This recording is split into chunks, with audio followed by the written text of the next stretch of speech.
We just finished our very successful client appreciation event here in the Cafe Olay, and it was a great event here on Maui. It was an opportunity for our clients to come and meet with us again and get an update on what's going on with regard to the case. Been some major developments that Alex explained to them involving the Supreme Court of Hawaii, and also the fact that we're toward the end of the time period which will be necessary for people to make a decision to move forward in these cases.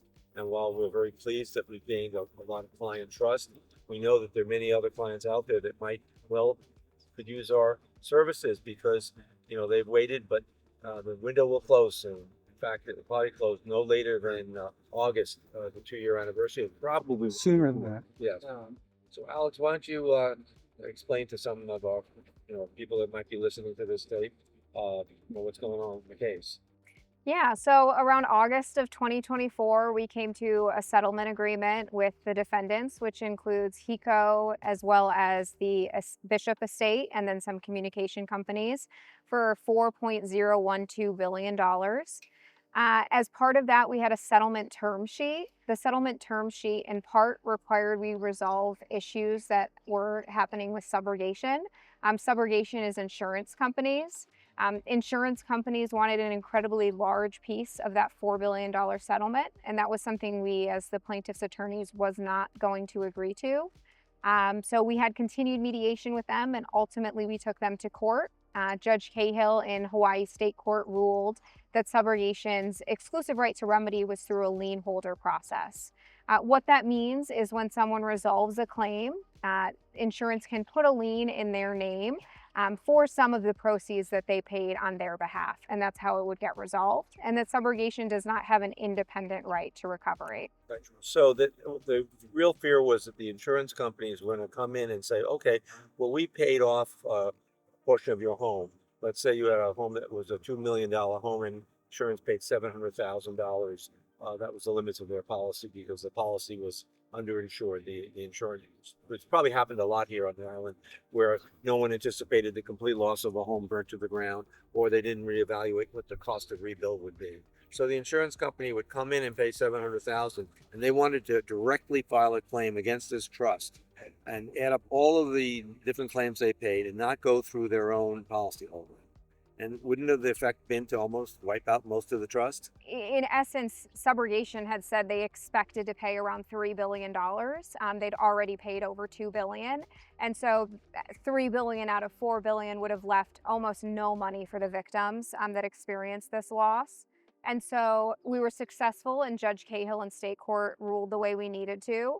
Per the settlement terms, the order needed to be unappealable. So we immediately took it to the Supreme Court via reserved questions. Around February 6th, we had oral argument, and then a few days later, the Supreme Court ruled in our favor.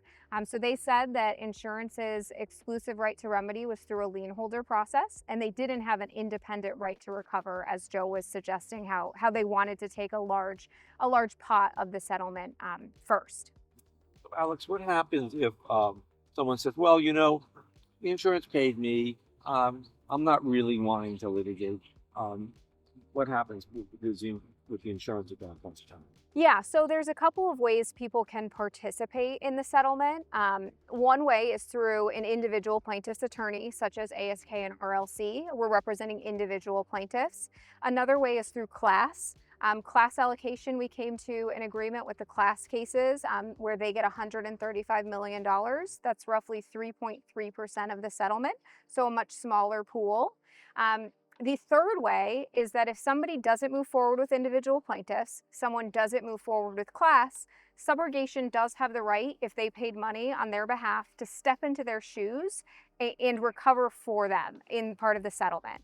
So if someone doesn't sign up with a firm and doesn't move forward with the settlement, insurance can step into their shoes, get paid on their behalf, and that person would get nothing, and insurance would get the money instead. So the insurance company, in effect, get repaid back for the value of the policyholder paid years and years of premium for, and they basically get to keep all their premium and also not have to make any payment on it, or at least get reimbursed for the payment. So it kind of behooves people to, if they have anything above what their insurance has paid them, and almost everyone does, if you think about it, because the insurance rarely covers the full value of the loss. Not only the amount of time you spend outside your home, the rebuild. We had a client tell us this morning, or this afternoon, that it took them 11 months to get a building permit. So That's actually fast. yeah, I know that exactly. So it may take 2 or 3 years to rebuild. Yeah. Another issue is a lot of our clients are business loss clients, and they did not have much insurance. We have what's called business interruption insurance, but generally that covers power outages, floods for a little while, a kitchen fire or something like that. It doesn't cover total catastrophic loss of your business of years of Right. losses. And there's also a kind of a small limit on the claims you can make for business interruption. So going through your insurance for business interruption and then not pursuing a claim directly against the trust, you're just leaving money for the insurance companies. Correct. And even if you did say get 100K from insurance and you feel that that was adequate, you still have the right to a claim. If you don't process a claim, insurance will do it for you. And your attorneys are really, really adept at negotiating with these lien holders and with these insurance companies. So most likely they are not going to recover fully what they paid on your behalf. And our goal is to maximize what the victims get. So even if you think you got enough, which you most assuredly did not, we will be able to get you a piece of that and make sure insurance gets as little as possible. Right. Because the insurance company will say, well, we still want to get our portion. But if you file the claim as opposed to letting the insurance company file the claim, you control the settlement. They cannot settle the case without you. So an example might be if they paid $700,000 and the claim is $1 million, but the trust is only offering you, let's say, $800,000. Well, you might say, well, I don't like it that I'm only going to get $100,000. I'm going to lose $200,000. The insurance company is going to get all $700,000. No, we will make sure that doesn't happen, because we'll say we will not accept that unless the insurance will reduce its lien, its subrogation rights to a number that makes fair sense to both parties. We want the victims of this tragedy to have the power and to have the say and the control over what happens in this resolution, not insurance. I think one of the points is that if you don't have an attorney, then the insurance company is able to kind of take advantage of you. They will take more of the recovery than they're entitled to. And I just want to circle back to that all these years, what Joe was saying, all these years you've been paying them to take a risk. They took money to take this risk that something bad was going to happen. And it was, not a little bit of money for any single person. And something bad did happen. So the risk actually occurred. And now they want their money back, even though they were actually paid all these years to take that risk. What happened, now they're trying to say, oh, well, we need to get paid back for that risk. I mean, that's very unfair. So another thing that I found out today from some of our clients that attended this event was that they belong to homeowners associations. And what's happening is these homeowners associations are raising their requirements, their fees, based on the fact that insurance companies have been jacking up the rates on this island, even in areas like Kihei or Walea or other parts where the fire were not affected, because they have to recover the money from everyone on Maui. So in many cases, it's $7,000 or $8,000 a year is being assessed against homeowners who have modest amounts of money that they can pay. Right. So when I was asked, well, what can we do about that? Well, you don't have a direct claim per se for that, because it's really a contract between you and the association. But the association should hire us, frankly, or hire a lawyer to go recover these additional fees that they have to pay, not only for the cleanup, but also for the increases of insurance rates that they have to suffer because of the fire. And they will then, hopefully, if they get paid, will then give you a rebate back. But that would take the unified action of the homeowners to talk to their homeowners association. And we have represented some homeowners associations doing this. I think there are many more out there that probably will find the same issue. But when the homeowners association simply puts the burden back on the homeowner who actually didn't have fire damage themselves, they're still a direct victim of the fire. Yeah. The only problem is the amount of money is not enough individually to pursue. Right. I mean, in some ways, they're actually being victimized by the insurance company. So even though they may not get money back from the compensation that they're getting from the trust, they're tripling sometimes their insurance premium. That's right. And so they're still getting their money back.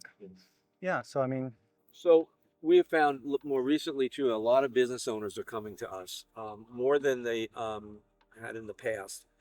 We do represent, and our firm does specialize in large-scale bankruptcies and also business reorganization. So we're very keen to how to handle businesses that have suffered losses. Now, I'm not saying that we want to handle your bankruptcy. What we're asking here is that we can analyze your business and decide how much you've lost, because the trust does pay for business losses. And a lot of people did not realize what their business loss was going to be a year ago. You know, it's obvious if your house burns down, you've lost a home. But if your business was in tourism business and you say, okay, it was terrible, but I'm pretty sure it's only a 1 or 2 month event, and we'll be back, people will come back to Maui. But no, people are going to other islands or other destinations and spending their monies there. So we have a lot of tour owners, a lot of ancillary businesses, Airbnbs, and you know, people who rent their homes out that have suffered dramatic losses. Those also are recoverable.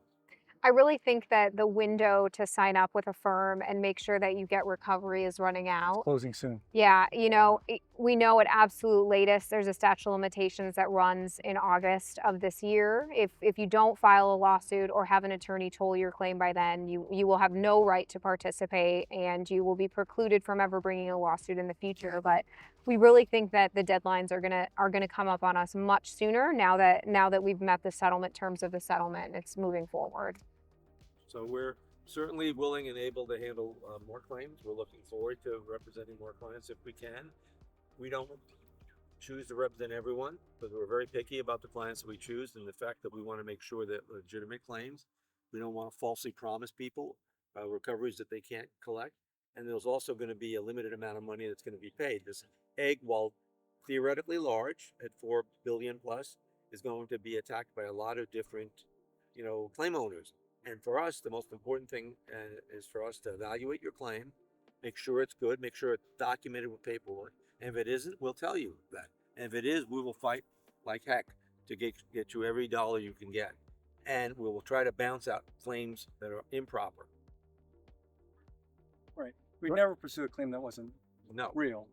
And we'll make sure, because we have a role in the settlement committee to make sure that the matrix of claims is designed so that it will honor the claims that we know we can support, and will bounce out claims that are frivolous. Because again, the purpose is to have our clients collect as much as they're legitimately owed and not have to worry about sharing it with fraudulent claims or improperly documented claims. Right. So that doesn't mean just small claims are going to get excluded.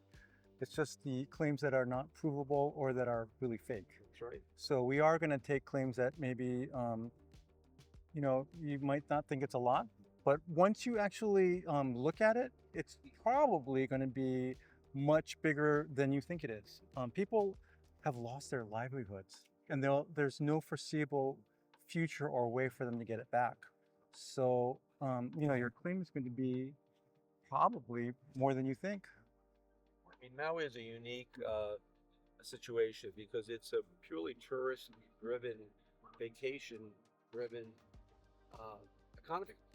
There's really not much else here but that. There, you know, some light farming, but this is really, it thrives on visitors. And unlike other areas where, yes, there's loss, but your job might be that you're an electrician. If you're an electrician, you might actually make money in the case of a fire. Or if you're an architect, you might, find new things to do. But most people here aren't those things. They're, people that worked in the industry, in the hotels and the tourism industry, and they're suffering enormous losses. And this fund is set up to not only pay back for people that lost their homes, but their livelihoods. Because what good is a home without a livelihood? You can't support the home anymore. I've talked to so many people today at our client appreciation party that just echoed what you were saying, that they lost their livelihoods and everybody else around them lost their livelihoods. And to what you were saying, we don't have any other industries here on Maui. And so if they're hospitality or tourist related, that's pretty much it.